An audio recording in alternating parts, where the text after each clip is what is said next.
This is apparently LA's best hibachi truck. This whole plate, which weighs like 5 pounds, was 55 bucks. I got filet, lobster, and salmon. Lemon all over the lobster and the salmon. Let me try a piece of this lobster first.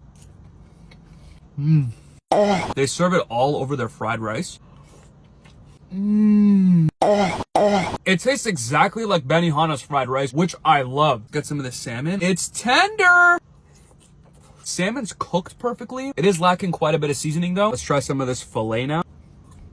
Well, it's cooked perfectly again. This also isn't seasoned very well. I think this is why they give you the sauces. This is their crack sauce. Kind of just looks like spicy mayo. It is spicy mayo, but it's really good spicy mayo. Got a little bite with everything on it. I'm a big protein and rice guy, so I'm actually enjoying this a lot. I do wish the protein didn't rely so heavily on the sauce. Also, they have this teriyaki. Right over there. That's what it looks like.